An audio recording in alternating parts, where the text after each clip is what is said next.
Welcome to only IAS. स्वागत है आप सभी लोगों का current affairs revision for prelims 2021 में। आर्ट एंड कल्चर के करंट अफेयर्स के रिवीजन का ये हमारा 9वां लेक्चर है। आज के इस सेशन में हम मई महीने के आर्ट एंड कल्चर के करंट अफेयर्स को रिवाइज करेंगे। इस सेशन का फर्स्ट इंपॉर्टेंट आर्टिकल कारेन रेबल्स के बारे में है। म्यांमार की मिलिट्री ने एक एयर स्ट्राइक की है एक गांव के ऊपर, थाईलैंड के बॉर्डर के पास में, जहां पर कारेन इंसर्जेंट्स पॉसिबली थे, उन्हीं के ऊपर अटैक किया गया। रीजन ये था कि कुछ समय पहले इन इंसर्जेंट्स ने म्यांमार के आर्मी पोस्ट के ऊपर हमला किया था। फरवरी 1 के बाद कुछ वर्स्ट क्लैशेस में से एक ये क्लैश रहा। आई होप आप म्यांमार की लोकेशन से परिचित होंगे। इंडिया का पड़ोसी देश है, फिर भी आप देख लीजिए। ये इंडिया का नॉर्थ ईस्टर्न रीजन है, ये है म्यांमार, ये है थाईलैंड, यहाँ पर लाओस है, ये वियतनाम है, ये कंट्री कंबोडिया है, यहाँ तो चाइना दिख ही रहा है।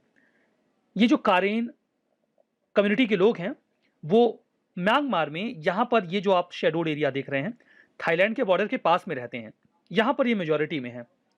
ये काफी लंबे समय से इस बात को लेकर कंसर्न रहे हैं कि वहां पर उनके जो इंटरेस्ट हैं उनको नजरअंदाज किया जाता है। इनका एक संगठन भी है, Karen national union, KNU, dominant political organisation है कारेन कम्युनिटी का। इन्हें काइन भी कहा जाता है। ये थाईलैंड के बिल्कुल बॉर्डर पे जो रीजन है वहां पर रहते हैं। ये चाहते हैं कि इनकी कम्युनिटी के जो 1.6 मिलियन लोग हैं उनके लिए सेल्फ डिटर्मिनेशन मिल जाए, वो अपने मुद्दे खुद ही हैंडल करें। ये संख्या काफी बड़ी है, 16 लाख की। बेल्जियम के जितना इनका साइज है जहां पर ये रह रहे हैं, और जिस रीजन में ये रहते हैं वहां पर ये मेजोरिटी में है। इस रीजन में ये मेजोरिटी में है, हालांकि ओवरऑल म्यांमार में ये माइनॉरिटी में हो जाते हैं। इस वजह से हमेशा ये कंसर्न रहते हैं। इनका कॉन्फ्लिक्ट आज का नहीं है, 1949 से ही ये वहां पर विद्रोह कर रहे हैं। लगभग 70 साल से इनका विरोध चल रहा है वहां की सरकार के खिलाफ। इनका मेन कंसर्न ये रहता है कि म्यांमार की जो बमार कम्युनिटी है जो कि मेजोरिटी में है, वो डोमिनेट करते हैं म्यांमार के स्टेट और मिलिट्री में, और कारेन कम्युनिटी के लोगों को हिस्सा नहीं मिलता है। ये दुनिया की कुछ लॉन्गेस्ट रनिंग सिविल वॉर्स में से एक है। इनकी डिमांड ये है कि इनको एक इंडिपेंडेंट स्टेट दे दिया जाए, काफ्थोलई के नाम से। 1949 से ही इस बात की ये डिमांड करते रहे हैं, और अभी जब म्यांमार की मिलिट्री ने म्यांमार के ऊपर कब्जा जमा लिया है तो इनका जो कन्फ्रंटेशन है वो म्यांमार की मिलिट्री के साथ हो गया है, और मिलिट्री भी इनके ऊपर एयर स्ट्राइक्स कर रही है या फिर इनको कुचल रही है। नेक्स्ट आर्टिकल गुरु तेग बहादुर जी के बारे में है। हमारे ऑनरेबल प्राइम मिनिस्टर ने अभी हाल ही में इन्हें 400वें प्रकाश पर्व के अवसर पर श्रद्धांजलि अर्पित की। ये सिख रिलीजन के 10 गुरुओं में से 9वें गुरु थे। इनका जन्म जब हुआ था तो इनका नाम त्यागमल था। तेग बहादुर इन्हें नाम दिया गया था इनके गुरु हरगोबिंद जी के द्वारा। मुगलों के खिलाफ लड़ाई में इन्होंने बहुत ही शौर्य दिखाया था, इसी वजह से इन्हें यह नाम दिया गया। इनके पिताजी छठे गुरु थे, गुरु हरगोबिंद जी, और इनके जो बेटे थे गुरु गोविंद सिंह जी, वो सिखिज्म में 10वें गुरु बने। लाइफ एंड वर्क की बात करें तो आनंदपुर साहिब सिटी को गुरु तेग बहादुर जी ने ही फाउंड किया था, सतलुज नदी के किनारे पंजाब में। 2 अंतिम सिख गुरुओं ने अपने जीवन का एक बड़ा हिस्सा यहां पर बिताया, और आखिरी गुरु गुरु गोविंद सिंह जी ने खालसा पंथ 1699 में यहीं पे स्टैब्लिश किया था। इन्होंने 100 से ज्यादा पोएटिक हाइम्स गुरु ग्रंथ साहिब में कंट्रीब्यूट किए हैं, जो कि कई सारे टॉपिक्स पर हैं, nature of God, human attachment, body mind dignity, service, ये सब। इन्होंने कश्मीरी पंडित्स के फोर्स्ड कन्वर्जन के खिलाफ में आवाज उठाई, जो उन्हें इस्लाम में कन्वर्ट किया जा रहा था उस समय, जबकि कई सारे हिंदू किंग्स ने इसके खिलाफ बोलने की हिम्मत नहीं की। गुरु तेग बहादुर जी ने इसके खिलाफ आवाज उठाई। अगर इनकी शहीदी की बात करें तो 1675 में औरंगजेब ने इन्हें जबरदस्ती इस्लाम कबूल करने को कहा, जिसके लिए इन्होंने इनकार कर दिया। औरंगजेब ने उसके बाद इनकी हत्या करवा दी और ये शहीद हो गए। तो इन्हें रिलीजन की फ्रीडम को अपहोल्ड करने वाले व्यक्ति के रूप में याद किया जाता है। इनकी शहीदी को शहीदी दिवस ऑफ तेग बहादुर जी के रूप में 24 नवंबर को हर साल मनाया जाता है, जो ननकाना शाही कैलेंडर है उसके अकॉर्डिंग, जिसे शिरोमणि गुरुद्वारा प्रबंधक कमेटी 2003 से जारी करती रही है। हमारा नेक्स्ट आर्टिकल पुतौला नाच के बारे में है। पुतौला नाच कोविड-19 पेंडेमिक की वजह से आसाम बेस्ड एक ट्रस्ट है, जिसे एक मौका मिला कि वो इस फॉरगॉटन स्ट्रिंग पपेट्री को एक बार फिर से रिवाइव करे। पुतौला नाच कैसे? वो इस पपेट्री के माध्यम से लोगों को अवेयर कर रहे हैं कोविड-19 को लेकर। गवर्नमेंट के जो भी इनिशिएटिव्स हैं या लोगों को कैसे प्रिकॉशनरी मेजर्स लेने चाहिए, उसके लिए उन्होंने 2-3 वीडियोस तैयार किए हैं जो काफ़ी तेज़ी से सर्कुलेट हो रहे हैं। उसमें इस पपेट्री का सहारा लिया गया है। ये एक स्ट्रिंग पपेट्री है। स्ट्रिंग पपेट्री जिसमें डोरियों के माध्यम से पपेट्स को चलाया जाता है। पुतुल एक वर्ड है जिसका मतलब डॉल या फिर बंगाली लैंग्वेज में पपेट होता है। नाच का मतलब आप जानते हैं डांस ही होता है। टाइप की बात करें तो 3 एरियाज में अलग अलग कैरेक्टरिस्टिक के साथ ये जो पुतोला नाच है उसे परफॉर्म किया जाता है। पहला एरिया है लोअर आसाम का। यहाँ पे इसे पुताला भौरिया के नाम से पुकारा जाता है। यहाँ पर जो एक फोक फॉर्म है परफॉर्मेंस का भौरिया, उससे काफ़ी ज़्यादा प्रभावित रहता है। दूसरा एरिया है मजूली आइलैंड का, अपर आसाम में। वहाँ पे छोटे छोटे वुडन पपेट्स का इस्तेमाल किया जाता है। जो स्टाइल इस्तेमाल की जाती है that is of Ankiya Naat. Dance form है जिसे डेवलप किया गया था शंकर देव जी के द्वारा। भगवान श्री कृष्ण की थीम पर इस डांस को परफॉर्म किया जाता है। यहाँ पर देखिए जो तीसरा रीजन है वो नॉर्थ आसाम का है। यहाँ पे जो पपेट्स परफॉर्म करवाते हैं वो बंगला लैंग्वेज का इस्तेमाल करते हैं। डांस के जो भी सॉन्ग्स वगैरह होते हैं उसमें असमीज या करबी सॉन्ग्स का भी इस्तेमाल किया जाता है परफॉर्मेंस में। जो पपेट्री होती है इसमें रामायण या फिर महाभारत के सीन्स को परफॉर्म किया जाता है। खैर यहाँ पर तो देखिए कोविड को लेकर अवेयर करने के लिए जो भी सीन्स हैं या फिर एक्सप्लेनेशंस हैं वो दिए जा रहे हैं बाय दिस पपेट्री। कई बार जो लोग पपेट्स को परफॉर्म करवा रहे होते हैं वो डायलॉग्स और चैंट्स भी ऐड कर देते हैं इसे और ज़्यादा अट्रैक्टिव बनाने के लिए। और ये जो डायलॉग्स या चैंट्स उठाए जाते हैं ये भावना से उठाए जाते हैं। आसाम का एक लोकल थिएटर परफॉर्मेंस है, उनके चैंट्स कई बार इसमें इस्तेमाल करते हैं। स्ट्रिंग पपेट्री की बात करते हैं। काफ़ी रिच और एंशिएंट ट्रेडिशन रहा है इंडिया में स्ट्रिंग पपेट्स का। यहाँ पर देखिए जो पपेट्स होते हैं उनमें कई सारे जॉइंट्स होते हैं, मतलब हाथों में, उंगलियों में, कई सारी जगहों पे जॉइंट्स होते हैं। इसका फ़ायदा ये होता है कि जो पपेट्स होते हैं बहुत ज़्यादा फ्लेक्सिबल होते हैं। अगर पपेट्स फ्लेक्सिबल हैं तो आप उन्हें और ज़्यादा लाइवली दिखा सकते हैं और अच्छे तरीके से उन्हें परफॉर्म करवा सकते हैं। लेकिन चूंकि कई सारे जॉइंट्स होते हैं तो उन्हें परफॉर्म करवाने के लिए भी आपको बहुत ज़्यादा एक्सपर्टीज़ की रिक्वायरमेंट होगी, मतलब काफ़ी चैलेंजिंग होता है स्ट्रिंग पपेट्री में परफॉर्मेंस देना। कई वैरायटीज़ हैं स्ट्रिंग पपेट्रीज़ की जो अलग अलग रीजन्स में परफॉर्म की जाती हैं, लाइक कठपुतली राजस्थान में, उड़ीसा में कुंधेई, कर्नाटका में गोम्बेट्टा और तमिलनाडु में बोमलट्टम। हमारा नेक्स्ट आर्टिकल पुलयार कम्युनिटी के बारे में है। 2 ट्राइबल सेटलमेंट जो हैं कत्तुपट्टी और कुचिपट्टी के, वहां पर रहने वाली जो पुलयार कम्युनिटी है वो लोग अपना एनुअल सेलिब्रेशन या फेस्टिवल सेलिब्रेट करने की तैयारी कर रहे हैं अन्नामलाई टाइगर रिजर्व के रीजन में जो कि तमिलनाडु में है। यहां पर वो पूजा करेंगे अपने लोकल डेटी वेरीपट्टनम की। खैर हमारा यहाँ पे जो ज्यादा फोकस होगा वो होगा अन्नामलाई टाइगर रिजर्व। उसके पहले जो पुलैया, जिन्हें पुलाया, पुलायाज, होलेया या चेरामार नाम से पुकारा जाता है, ये मेन सोशल ग्रुप हैं जो केरला, कर्नाटका और तमिलनाडु में मिल जाएंगे आपको। 1976 में इन्हें शेड्यूल कास्ट की कैटेगरी में डाला गया। ये अपने म्यूजिक, क्राफ्ट्समैनशिप और कुछ डांसेस के लिए काफी फेमस है, जैसे कि कोलम थुल्लई ये मास्क डांस है और मुदियट्टम जो कि हेयर डांस है। यहां पर अन्नामलाई टाइगर रिजर्व की बात करते हैं, यह आपको तमिलनाडु में मिलेगा। सदर्न वेस्टर्न घाट का एक हिस्सा यहां पर आपको दिखेगा जहां पर ये है। देखिए लोकेशन मैप में, देखिए ये है तमिलनाडु। तमिलनाडु में यहां पर बिल्कुल तमिलनाडु के आपको वेस्टर्न पार्ट में मिलेगा अन्नामलाई, और ये है इंडिया का जो वेस्टर्न घाट है वो यहां से यहां आता है और यहीं पर आपको ये अन्नामलाई टाइगर रिजर्व मिलता है। तो लोकेशन हमने मैप में देख ली। अन्नामलाई परम्बिकुलम एलिफेंट रिजर्व का ये पार्ट है जिसे 2003 में डिक्लेयर किया गया था। कई सारी ट्राइब्स इस रीजन में हैं, कादर्स, मलासार्स या मलई मलसार और पुलैयास, जिनकी अभी हम बात कर रहे थे। इसके अलावा मुदुवर्स और एरावलन या इन्हें एरावलार भी कहा जाता है। फ्लोरा की बात करें तो वेट एवरग्रीन फॉरेस्ट आपको मिल जाएंगे, सेमी एवरग्रीन फॉरेस्ट भी मिलेंगे। सोला grassland, moist deciduous, try deciduous, thorn forest, ये सब भी मिल जाएंगे। सोला ग्रासलैंड आपको कुछ पैचेस में मिलते हैं, मॉन्टेनियस रीजन में मिलते हैं, इसलिए इसे मोन्टाने सोला ग्रासलैंड भी कहा जाता है। फौना की बात करें तो हमें कई सारे इंपॉर्टेंट मैमल्स यहाँ मिलते हैं, like Asiatic elephant, sambar, spotted deer, barking deer, mouse deer, gaur, Nilgiri tahr, tiger. देखिए जो अन्नामलाई टाइगर रिजर्व है वो तमिलनाडु के 4 टाइगर रिजर्व में से एक है, तो एक तो अन्नामलाई हो गया। इसके अलावा 3 है, Mudumalai tiger reserve, Kalakkad, Mundanthurai tiger reserve और सत्यमंगलम टाइगर रिजर्व। इसके अलावा आपको तमिलनाडु में मिलेंगे Nilgiri biosphere reserve, Mukurthi national park, gulf of Mannar marine national park और गुंडी नेशनल पार्क। महाराणा प्रताप जी के बारे में है। 9 मई को हर साल इनकी बर्थ एनिवर्सरी को सेलिब्रेट किया जाता है, जो कि मेवाड़ के 13वें राजपूत राजा थे। इनका जन्म 1540 एडी में हुआ था और 56 वर्ष की आयु में 1597 में इन्होंने अपनी अंतिम सांस ली। शिकार करने गए हुए थे, उसी दौरान घायल हो गए थे और उसी की वजह से इनकी मृत्यु हुई थी। इसके पहले कि हम आगे बढ़ें, लोकेशन देखिए मेवाड़ की। यह है इंडियन स्टेट ऑफ राजस्थान और राजस्थान में बिल्कुल सदर्न पार्ट में आपको यहाँ पर मेवाड़ मिलेगा और ये है उदयपुर सिटी, इसका भी जिक्र आएगा। बात करते हैं प्रताप सिंह जी के बारे में। प्रताप सिंह, जिन्हें पॉपुलरली महाराणा प्रताप के नाम से पुकारा जाता है, राजस्थान के मेवाड़ के शासक थे। उदय सिंह सेकंड के सबसे बड़े बेटे थे। ये वही हैं जिन्होंने उदयपुर को फाउंड किया था। लोकेशन मैप में हमने देखी, यहाँ पर है उदयपुर। उदय सिंह सेकंड ये वही राजा हैं जिन्हें बचाने के लिए धाइमा पन्ना ने अपने बेटे चंदन को सैक्रिफाइस कर दिया था। इसे इतिहास के कुछ बहुत महत्वपूर्ण बलिदानों में से एक माना जाता है। अब बात करते हैं बैटल ऑफ हल्दी घाटी के बारे में।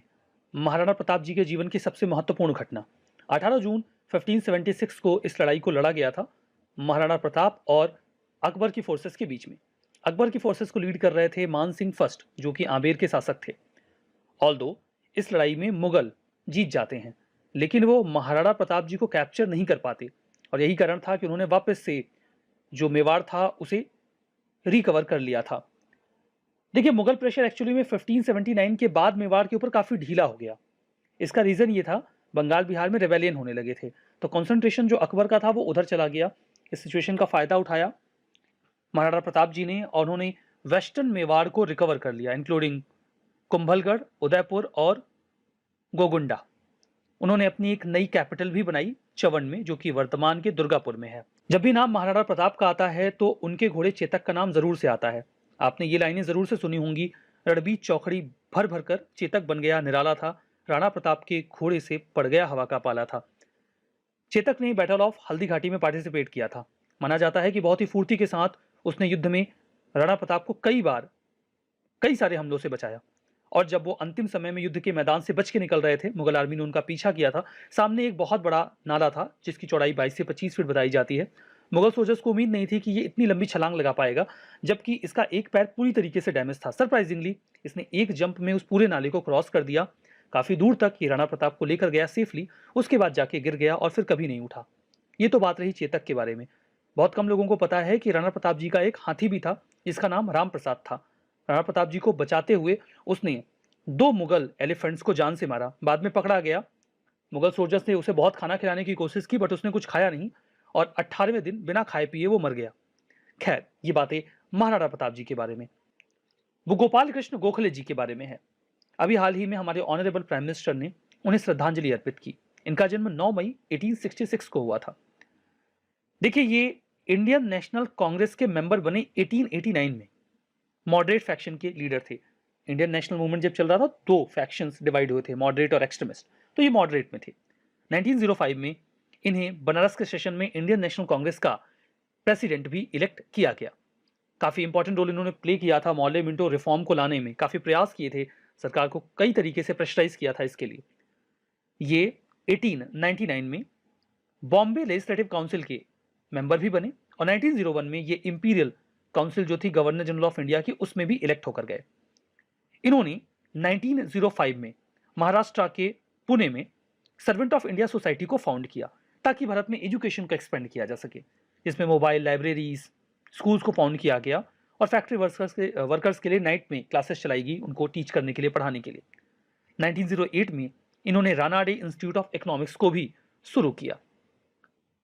गांधी जी ने इन्हें अपना मेंटर बताया है, अपना गाइड बताया है, इसीलिए इन्हें गांधी जी का राजनीतिक गुरु भी कहा जाता है। 1912 में इन्होंने साउथ अफ्रीका को एक्चुअली में विजिट किया था। वहां पर जाकर इन्होंने गांधी जी को इंडिया के बारे में सब कुछ बताया, उन्हें इंकरेज किया कि वो इंडिया में आए और यहाँ के इश्यूज को रेस करें। 1911 में इन्होंने एक वीकली भी लॉन्च किया था, इंग्लिश में वीकली न्यूज़पेपर था, नाम था हितवाद, या उसे आप पीपल्स पेपर कह सकते हैं। इसके लिए भी इन्हें याद किया जाता है। हमारा जो नेक्स्ट आर्टिकल है वो अल अक्सा मॉस्क के बारे में है। हाल ही में इजराइल की पुलिस ने एक आर्म्ड ऑपरेशन चलाया अल अक्सा मॉस्क में, जो कि ईस्ट जेरूसलम में आपको मिलेगा। इसके बाद काफी ज्यादा बवाल हुआ। 300 लोग लगभग इस पूरे ऑपरेशन में इंजर्ड हुए। बवाल यहां रुका नहीं, उसके बाद गाजा पट्टी से, गाजा स्ट्रिप से हमास ने मिसाइल से हमले शुरू कर दिए इजराइल के ऊपर। इजराइल ने भी रिटेलिएट किया और मिसाइल से हमले किए गाजा स्ट्रिप में हमास के जो एस्टैब्लिशमेंट थे वहां पर कई सारे लोगों की जान गई। अभी हाल की रिपोर्ट तो ये है कि 500 मिसाइल्स दागी गई हैं हमास के द्वारा इजराइल के जो अभी कैपिटल है तेल अवीव, जो बाकी लोग मानते हैं वहां पर। हालांकि उन्होंने अपनी जो एक एंटी मिसाइल सिस्टम है जिसे वो आयरन डोम कहते हैं, उससे 90% मिसाइल्स को तो उन्होंने रोक लिया, बट कुछ मिसाइल्स फिर भी तेल अवीव पे गिरी हैं, जिसमें एक भारतीय महिला की मौत भी हुई है। ये पूरा मामला है, काफी ज्यादा हाईलाइटेड है इस समय। अगर हम बात करें तो ये पूरा मामला जो है वो टेम्पल माउंट में चल रहा है। उसके पहले आप लोकेशन देखिए इसराइल की, ये है इंडिया। इंडिया से जो इसराइल की लोकेशन है वो यहां पर है। अगर हम बात कर रहे हैं टेम्पल माउंट की, टेम्पल माउंट एक्चुअली में एक हिल रीजन है जो कि जेरूशलेम के ओल्ड सिटी में सिचुएटेड है। ये काफी होली साइट है, मतलब ज्यूज के लिए भी, क्रिश्चियंस के लिए भी, इस्लाम के लिए भी। इस्लाम में इसे हरम ए शरीफ के नाम से पुकारा जाता है और ज्यूज इसे बहुत ही होली मानते हैं, पवित्र मानते हैं। अगर आप इसकी लोकेशन देखना चाहें तो देखिए ये पूरा इसराइल है। यहां पर है गाजा स्ट्रिप जहां पे हमास है और वो लगातार अटैक कर रहे हैं इसराइल के ऊपर, इसराइल भी इनके ऊपर अटैक कर रहा है। यहां पर है जेरूशलेम। जेरूशलेम की बड़ी पिक्चर अगर आप लेंगे, ये पूरा एरिया जेरूशलेम का है, तो इसके वेस्टर्न पार्ट में ये है ओल्ड सिटी, जिसे वेस्ट जेरूशलेम भी आप कह सकते हैं, ओल्ड सिटी। ओल्ड सिटी में अगर आप इस रीजन को थोड़ा सा जूम करेंगे तो ये जो पूरा रीजन है इसमें ये वाला हिस्सा जो है ये है टेम्पल माउंट। और यही टेम्पल माउंट में इसी जगह पे अल अक्सा मॉस्क है। ये इस्लाम में तीसरी सबसे महत्वपूर्ण मस्जिद मानी जाती है मक्का और मदीना के बाद। इस मॉस्क में जब ऑपरेशन चलाया गया तो जो मुस्लिम कम्युनिटी है वो बहुत ज्यादा नाराज हो गई। तो आपने अल अक्सा जो मॉस्क है उसकी लोकेशन देख ली। ये देखिए मॉस्क की पिक्चर है, काफी खूबसूरत मॉस्क है ये, और इसका जो डोम है जो गोल्डन कलर का है ये लोगों को काफी अट्रैक्ट करता है। ठीक है, तो ये तो पूरा मामला चल रहा है। अल अक्सा इसका मतलब है अरबिक में फारदेस्ट मॉस्क। ऐसा माना जाता है, कुरान में ऐसी बात है कि जो प्रॉफिट मोहम्मद थे उन्होंने पहले मक्का से अल अक्सा की यात्रा की थी, उसके बाद वो स्वर्ग की ओर, हेवन की ओर, जन्नत की ओर चले गए। ओरिजिनली ये एक स्मॉल प्रेयर हाउस था। बाद में 705 सेंचुरी में उमैयद कैलिफ अब्दल मलिक ने इसे काफी ज्यादा भव्य रूप दे दिया था। ये सारी बातें इस आर्टिकल के बारे में। नेक्स्ट आर्टिकल हक्की पिक्की ट्राइब के बारे में है। अभी हाल ही में हक्की पिक्की ट्राइब न्यूज में रही क्योंकि वहां पर भी कोविड-19 के इन्फेक्शंस देखे गए थे। हालांकि इन्होंने उसे रिकवर किया है। ये ट्राइब कर्नाटका से बिलोंग करती है, सेमी नोमैडिक ट्राइब है। इसके अलावा यानी कि कर्नाटका के अलावा ये तेलंगाना और आंध्र प्रदेश के कुछ हिस्सों में भी आपको छिटपुट तरीके से देखने को मिल जाएगी। इनमें देखिए 4 क्लैंस हैं इस ट्राइब में, 2000, गुजरा, थियुआ, कालीवाला, मेवारा और पनवारा। ये आपको याद ना भी रहे तो कोई समस्या की बात नहीं है, इतना भी याद रहे कि हक्की पिक्की ट्राइब जो है वो कर्नाटका से बिलोंग करती है, इतने से भी बात बन जाएगी। ये कर्नाटका की एक शेड्यूल ट्राइब है। ये कई सारी लैंग्वेजेस बोलते हैं, 2000 कन्नड़, तमिल, तेलुगु, मलयालम और वगरी बोली, जो कि गुजराती से काफी मिलती जुलती है। देखिए कन्नड़ में हक्की पिक्की का मतलब होता है बर्ड कैचर्स, यानी कि पक्षियों को पकड़ने वाले। इनका मेन रिलीजन हिंदुइज्म ही है। जो हक्की पिक्की ट्राइबल कम्युनिटीज हैं वो अपनी हिस्ट्री को राणा प्रताप सिंह के साथ ट्रेस करते हैं। मतलब कि आप ये कह सकते हैं कि ये छत्री कम्युनिटी से बिलोंग करते हैं, या एक प्रकार की वॉरियर ट्राइबल कम्युनिटी है जो कि सदर्न इंडिया में माइग्रेट करके आ गई थी जब मुगल किंग्स के साथ इनका कन्फ्रंटेशन हुआ और ये सक्सेसफुल नहीं हो पाए। तो हमारा नेक्स्ट आर्टिकल नॉक कल्चर के बारे में है। हाल ही में साइंटिस्ट को ये ट्रेसेस मिले हैं कि वेस्ट अफ्रीका में पाए जाने वाले नॉक कल्चर में जो प्री हिस्टोरिक पॉटरीज थी उनमें मधुमक्खी जो मोम बनाती है उसका इस्तेमाल किया गया था। ये वेस्टर्न अफ्रीका में पाई जाने वाली कुछ अर्लीस्ट सोसाइटीज में से एक था नॉक कल्चर। ये वर्तमान के नाइजीरिया में आपको मिलेगा। माना जाता है कि ये 500 बीसीई से 200 सेंचुरी के बीच में था। कुछ लोग कहते हैं कि ये 1000 बीसीई से स्टार्ट हो जाता है, कुछ हिस्टोरियंस ऐसा मानते हैं। अब नॉक कल्चर को नॉक कल्चर क्यों कहते हैं, इसके लिए आपको सबसे पहले चलना होगा नाइजीरिया में। नाइजीरिया देखिए अफ्रीका के वेस्टर्न पार्ट में एक कंट्री है। ये है इसका लार्जर मैप नाइजीरिया का। ठीक है, नाइजीरिया में जब आप अंदर जाएंगे तो आपको नॉक नाम की एक सिटी मिलेगी। क्योंकि ये कल्चर इस सिटी के चारों ओर था इसीलिए इसे नॉक कल्चर कहा जाता है। तो देखिए नॉक कल्चर में जो रहने वाले लोग थे वो आयरन टूल्स का इस्तेमाल किया करते थे। आयरन टेक्नोलॉजी के टूल्स वो 4th सेंचुरी बीसी के आसपास बनाने लगे थे। ये काफी सिग्निफिकेंट है क्योंकि दुनिया में बहुत कम ऐसे कल्चर हैं जो पत्थरों के बाद सीधे लोहे का इस्तेमाल करने लगे। ज्यादातर कल्चर में पहले कॉपर और ब्रोंज का इस्तेमाल हुआ, फिर वो लोहे पर आए। तो ये उनमें से कुछ एक हैं नॉक कल्चर के लोग। नॉक कल्चर के जो लोग थे वो बहुत बढ़िया स्कल्पचर्स बनाया करते थे मिट्टी के, जो मूर्तियां वगैरह थी, जो इनके आर्टिफैक्ट्स थे वो नॉक में सबसे पहले खोजे गए थे, तो उसी के आसपास ये पूरा कल्चर डेवलप हुआ, ऐसा पता चला। नॉक कल्चर का जो आर्ट है वो अफ्रीका के सबसे पुराने फिगरेटिव आर्ट को डिपिक्ट करता है। ये फिगर्स वगैरह बनाते थे, बहुत ही डिटेल्ड बनाते थे। इन लोगों ने, देखिए यहाँ पर जो बात बताई गई है कि ओवल शेप्ड या फिर ट्रायंगुलर आइज बनाना शुरू किया था इंसानों का। बहुत सारे स्कल्पचर्स मिले हैं, बहुत खूबसूरत और डिटेल मिले हैं। लगभग 200 एडी के आसपास ये कल्चर खत्म हो जाता है। ये कल्चर खत्म कैसे होता है इस बारे में हमें कोई जानकारी नहीं है, कारण हमें नहीं पता है। अगर आपके मन में ये उथल पुथल मच रही है कि इतना बड़ा कल्चर खत्म हो गया और हमें कारण नहीं पता है, ऐसा क्यों है, तो आप इंडस वैली सिविलाइजेशन को याद कर लीजिएगा। मुझे उम्मीद है कि आपके मन को थोड़ी शांति मिलेगी। आर्टिकल मंगोलियन कंजूर मैन्युस्क्रिप्ट्स के बारे में है। हाल ही में मिनिस्ट्री ऑफ कल्चर ने इस बात की जानकारी हमें दी है कि जो पवित्र मंगोलियन कंजूर है उसकी रीप्रिंटिंग का काम जो अभी चल रहा है वो अगले साल तक कंप्लीट हो जाएगा। जब इनकी रीप्रिंटिंग का काम कंप्लीट हो जाएगा तो फिर इन मैन्युस्क्रिप्ट्स को हम मंगोलिया के जो कई सारे बुद्धिज्म के सेंटर्स हैं वहां पर डिस्ट्रीब्यूट कर देंगे। डिस्ट्रीब्यूट करने से हमें क्या फ़ायदा मिलेगा? देखिए, हर काम फ़ायदे के लिए नहीं किया जाता। अगर हम ऐसा करते हैं तो मंगोलिया में हमारी गुडविल बढ़ेगी, क्योंकि बुद्धिज्म का जो सेंटर है वो इंडिया में ही है और इंडिया की सॉफ्ट पावर इन्हेंस होगी इन कॉन्टेक्स्ट ऑफ मंगोलिया। अब बात यह है कि हम इसकी रीप्रिंटिंग कर क्यों रहे हैं, हमें ये मिला कैसे? पहले थोड़ा फंडामेंटल समझिए। मंगोलियन लैंग्वेज में जो कंजूर शब्द है इसका मतलब होता है कंसाइज ऑर्डर। ऑर्डर किसका? कंसाइज का मतलब होता है संक्षिप्त, लघु। ये ऑर्डर एक प्रकार से लॉर्ड बुद्धा के वर्ड्स हैं जिसे एक्सेप्ट किया जाता है वहाँ के जो बुद्धिस्ट फेथ वाले लोग हैं उनके द्वारा। जो मंगोलियन बुद्धिस्ट हैं वो कंजूर को अपने प्लेस ऑफ वर्शिप पर पूजते हैं। एट द सेम टाइम जो उनके कई सारे पवित्र रिचुअल्स हैं उसमें कंजूर की लाइन्स को दोहराया भी जाता है। मैं जानता हूँ आप जानना चाहेंगे कि मंगोलिया एक्चुअली में दुनिया में कहाँ है।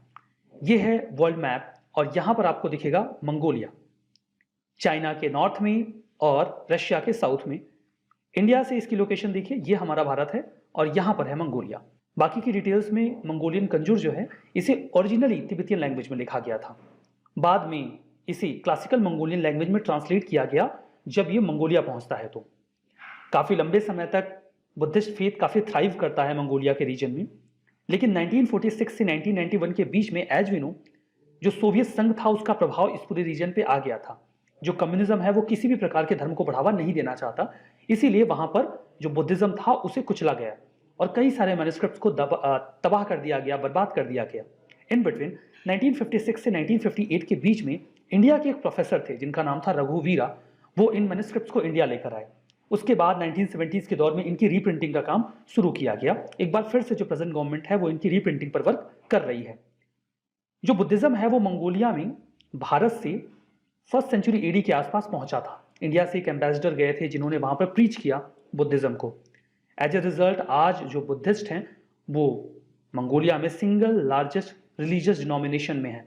अप्रॉक्सीमेटली 52% वहां की पॉपुलेशन मंगोलिया में है वो बुद्धिस्ट है। इंडिया और मंगोलिया के बीच में जो डिप्लोमेटिक रिलेशंस थे वो 1955 में स्टैब्लिश हो गए थे। हमारा नेक्स्ट आर्टिकल बोंडा ट्राइब के बारे में है। जैसा कि हम सभी लोग जानते हैं कि कोविड-19 इंडिया में काफ़ी तेजी से फैल रहा है, तो जो पार्टिकुलरली वल्नरेबल ट्राइबल ग्रुप्स हैं वो भी इसका शिकार बन रहे हैं। अभी न्यूज़ ये आई कि उड़ीसा के जो 8 पीवीटीजी ग्रुप्स हैं, या पीवीटीजी जब हम कह रहे हैं तो ग्रुप इसमें आ ही गया, 21 जो ट्राइबल्स हैं वो इन्फेक्टेड पाए गए। उनमें से 2 बोंडा ट्राइब से भी बिलोंग करते थे। तो बोंडा ट्राइब के बारे में बात करते हैं। बोंडा ट्राइब जो 13 पीवीटीजीज हैं जो उड़ीसा में पाए जाते हैं उनमें से एक है। ऐसा माना जाता है कि जब अफ्रीका से फर्स्ट वेव ऑफ माइग्रेशन शुरू हुआ लगभग 60,000 साल पहले, उसी दौरान ये भारत में आए थे और ये भारत में पहले फॉरेस्ट सेटलर्स बने जो आके जंगलों में रहने लगे। यहाँ पर देखिए अफ्रीका से ये फर्स्ट वेव जो है वो निकल रही है और एशिया की ओर आती है। तो इसी में जो बोडा ट्राइब के लोग हैं वो इंडिया में आ गए थे।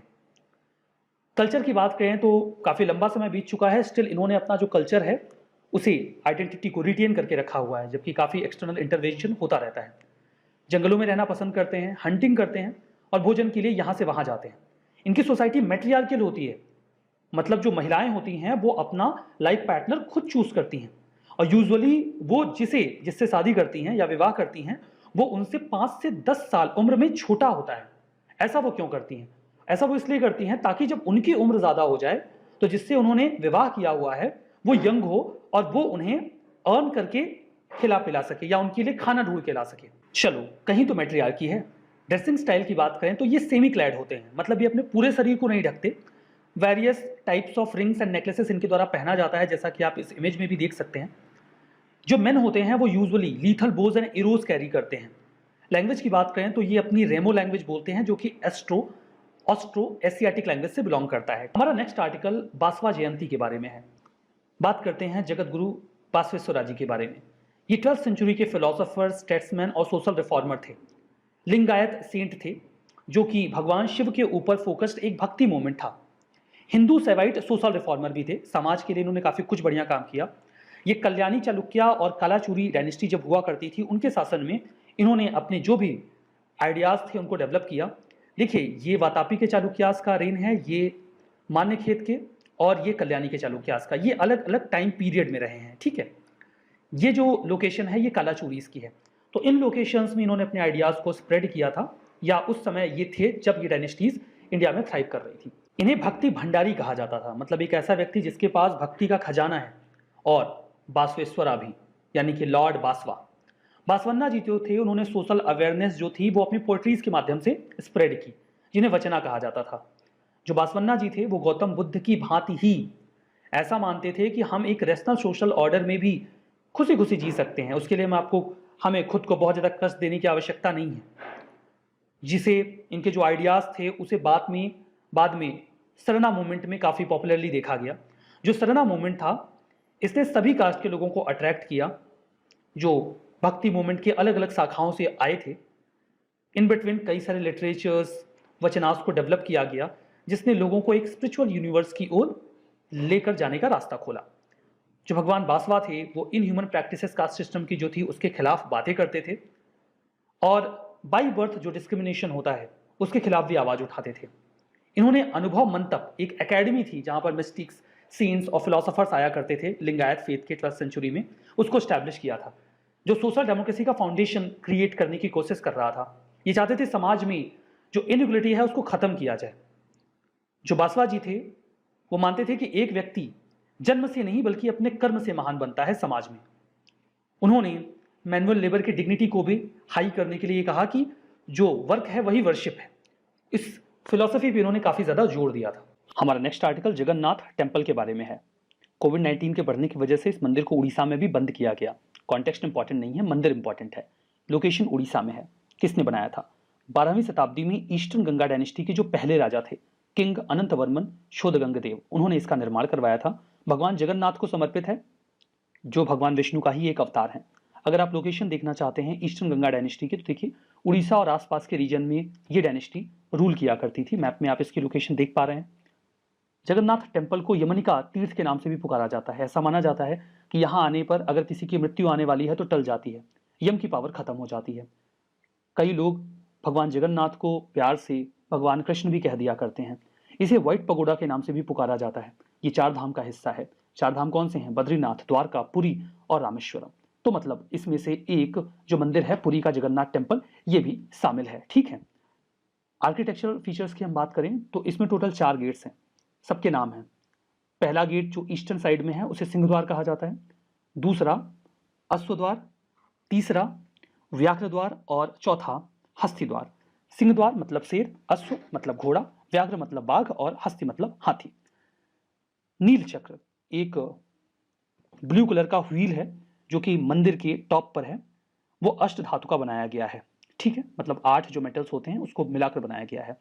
अरुण स्तंभ, ये 33 फीट का मोनोलिथ स्ट्रक्चर है। पिलर, मोनोलिथ का मतलब एक ही चट्टान से बना हुआ एक पिलर है, जो कि सिंह द्वार के बिल्कुल सामने है, जो मेन एंट्रेंस है वहां पर। ऐसा कहा जाता है कि ओरिजिनली ये कोणार्क के शन टेम्पल पे हुआ करता था, बाद में इसे यहां पर लाया गया, ठीक है।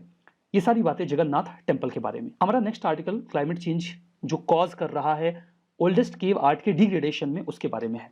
अभी हाल ही में एक नई स्टडी हमारे सामने आई है जिसमें यह कहा गया कि जो इंडोनेशिया का सुलावेसी आइलैंड है वहां पर बहुत पुरानी पुरानी कलाकृतियां हैं, वो क्लाइमेट चेंज की वजह से डिग्रेड हो रही हैं। क्लाइमेट चेंज की वजह से डिग्रेड क्यों हो रही हैं? टेम्परेचर और ह्यूमिडिटी का लेवल बढ़ता जा रहा है, जिससे इन्हें नुकसान हो रहा है।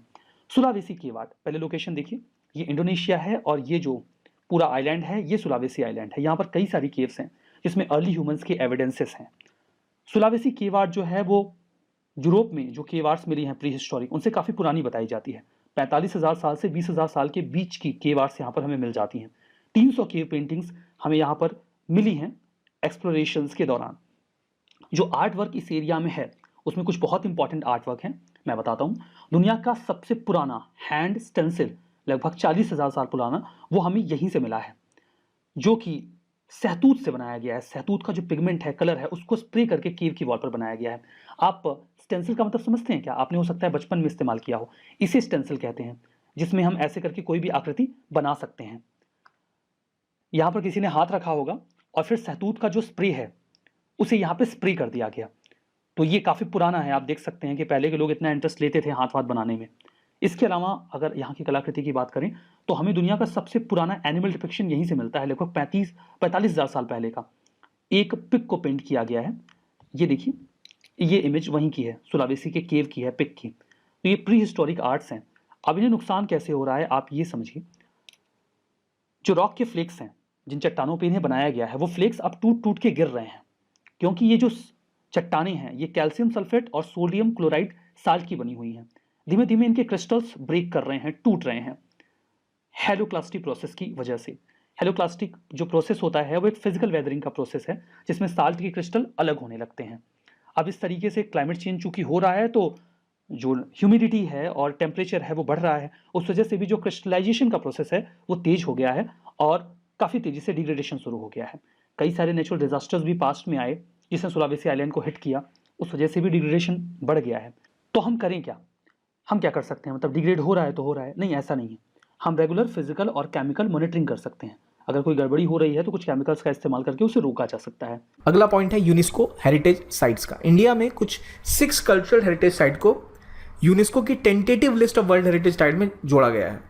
टेंटेटिव लिस्ट है मतलब विश्व में ये पार्ट बन सकती है। वर्तमान में ये वर्ल्ड हेरिटेज साइट नहीं बनी है, रिमेंबर। तो जो टेंटेटिव लिस्ट की साइट्स हैं वो है गंगा घाट वाराणसी का, कांचीपुरम के टेम्पल, सतपुरा टाइगर रिजर्व जो मध्य प्रदेश में है, मराठा मिलिट्री आर्किटेक्चर महाराष्ट्र का, हीके बेनकल मेगालिथिक साइट कर्नाटका की, भेदा घाट लमेटा घाट of Narmada valley in Madhya प्रदेश। अब अगर मैं आपसे एक ऑप्शन में क्वेश्चन पूछूं तो आप, मुझे उम्मीद है वाराणसी का गंगा घाट या कांचीपुरम का मंदिर तमिलनाडु में, ये आपको पता होगा। Satpura tiger reserve is in Madhya Pradesh, आपको पता होगा। पर इंपॉर्टेंट ये है कि अगर हायर बेनकाल मेगालिथिक साइट्स की मैं आपको पूछूं तो यहाँ आप कंफ्यूज हो सकते हैं। तो ऐसे पॉइंट जो काफ़ी थोड़े आउट ऑफ द बॉक्स हैं वो आपको ध्यान रखनी चाहिए। अच्छा, ये कहाँ पर है? फिर बेता घाट लमेटा घाट नर्मदा वैली में, ये ऑब्वियसली आपको, मुझे उम्मीद नहीं है, पता होगा। तो ये सारी चीज़ें जो नए टर्म्स आ रहे हैं उनको हमें याद करना। अभी इनको स्टेटस मिला नहीं, याद रखिए टेंटेटिव लिस्ट है। और क्या होता है यूनेस्को वर्ल्ड हेरिटेज साइट की कहानी, ये भी देख लेते हैं। अब वर्ल्ड हेरिटेज साइट कोई बन गई, वो तभी बनेगी जब वो नेचुरली या मैन मेड एक ऐसी साइट हो जो इंटरनेशनल सिग्निफिकेंस की हो, इसकी कोई महत्वता हो, और इसको यूएन या की बॉडी यूनेस्को द्वारा मान्यता दी जाती है कि ये मानवता के लिए या फिर मानव के कल्चर के लिए, इतिहास के लिए बहुत ज़्यादा सिग्निफिकेंस रखती है, इसलिए इसको दर्जा दिया जाता है। और ये जो लिस्ट है ये मेंटेन होती है किसके द्वारा? इंटरनेशनल वर्ल्ड हेरिटेज प्रोग्राम के द्वारा, जो कि UNESCO world heritage committee administer करती है, जिसके अंदर यूनेस्को के 21 मेंबर स्टेट्स होते हैं जो जनरल असेंबली से चुन के आते हैं। बेसिक सी बात है, थोड़ा लंबी कहानी है, पर कैसे मेंटेन होती है? तो लिस्ट कौन बनाएगा भाई? हमें पता है यूएन बना रहा है, यूएन की बॉडी यूनेस्को है, वो ये लिस्ट बना रही है। तो इस लिस्ट को बनाने के लिए जो प्रोग्राम चलाया जाता है, जो मेंटेन करता है इस लिस्ट को, अच्छा कौन कौन सी बॉडीज इसके अंदर आएंगी, क्या उनके हालात हैं, वो है इंटरनेशनल वर्ल्ड हेरिटेज प्रोग्राम, जो कि इनकी वर्ल्ड हेरिटेज कमेटी कंट्रोल करती है, जिसके अंदर इनके 21 मेंबर्स होते हैं। हर वर्ल्ड हेरिटेज साइट का मतलब ये नहीं है कि भाई अब वो सरकारी संपत्ति हो गई यूएन की। वो जो भी हेरिटेज साइट है, अगर दिल्ली में है या मुंबई में है या ऑस्ट्रेलिया में है, कहीं भी है, उसी देश की संपत्ति रहती है। इतना फ़र्क उसमें आ जाता है कि वो अब अंतर्राष्ट्रीय लेवल पे बहुत महत्वपूर्ण हो गई है। तो अगर आप कुछ तोड़ना मोड़ना चाहें उस इलाके में, तो आपको हो सकता है इंटरनेशनल दबाव भी पड़े, आपको यूनेस्को को जवाब देना पड़ जाए, भाई वर्ल्ड हेरिटेज साइट है, इंपॉर्टेंस इंटरनेशनल की, आप इसको कैसे ऐसे तोड़ रहे हैं। तो इसीलिए इंपॉर्टेंट है कि आप उसका ख्याल रखें। तो वो उसके ऊपर रख रखा, उसके ऊपर फोकस ज़्यादा बढ़ा देता है। और वर्ल्ड हेरिटेज साइट बनने के लिए किसी भी साइट को ऑलरेडी एक लैंडमार्क साइट होनी चाहिए कि भाई इसकी बहुत ज़्यादा इंपॉर्टेंस हो, जोग्राफिकली, फिजिकली, कल्चरली। और अगर आप लिस्ट ऑफ साइट्स देखें तो इंडिया में कई सारी हैं। ये वो लिस्ट है जो कल्चरल हेरिटेज, नेचुरल हेरिटेज और मिक्स हेरिटेज की बात करते हैं। जैसे कल्चरल हेरिटेज में अगर मैं बात करूँ तो आप देख ही सकते हैं, कल्चरल हेरिटेज में इंडिया में बहुत सी चीज़ें हैं। खजुराहो माउंटेन हो गए, नालंदा की साइट हो गई, महाबोधि टेम्पल हो गया, सन टेम्पल हो गया कोणार्क का। तो ये एक बहुत अच्छा मैप है जो आपको अपने साथ रखना चाहिए। और जितने भी इंपॉर्टेंट इसमें लोकेशंस हैं वो सब आप मार्क करिए अपने खुद के एटलस पे जहाँ आपने लोकेशंस करी हैं, क्योंकि बहुत इंपॉर्टेंट है। अब जैसे लेक कॉर्बूसियर की जो ये साइट है चंडीगढ़ में, ये सब बहुत फेमस है। पर कुछ छोटी मोटी चीज़ें हैं जो हम अक्सर भूल जाते हैं, जैसे रानी की वाव। अब वो नोट्स के ऊपर भी आते हैं रानी की वाव, तो उसकी क्या हिस्ट्री है वो आपको पता होनी चाहिए। एलिफेंटा केव्स कहाँ पर है, अब भिमबेटका के रॉक शेल्टर्स हम 12th की फाइन आर्ट्स में भी पढ़ते हैं, तो उसकी थोड़ी और डिटेल में आप जानकारी रख लें। तो ये मैप बहुत इंपॉर्टेंट है, ये सारी साइट्स आपको पता होनी चाहिए। आर्टिकल बात करता है नेशनल आर्काइव्स ऑफ इंडिया के बारे में। तो नेशनल आर्काइव्स ऑफ इंडिया का जो अभी वर्तमान में ऑफिस था वो दिल्ली में सेंट्रल विस्टा प्रोजेक्ट जहां बन रहा है उसी के आसपास था। तो यहाँ प्रॉब्लम ये होने वाली है कि अब सेंट्रल विस्टा प्रोजेक्ट के अंतर्गत जो इंडिया की पार्लियामेंट का स्ट्रक्चर है, नॉर्थ ब्लॉक, साउथ ब्लॉक, वो पूरा जो इलाका है उसको रेनोवेट किया जा रहा है। उसमें कई बिल्डिंगें तोड़ी जा रही हैं, रिकंस्ट्रक्ट किया जा रहा है और उन्हें शिफ्ट किया जा रहा है ऑफिस को।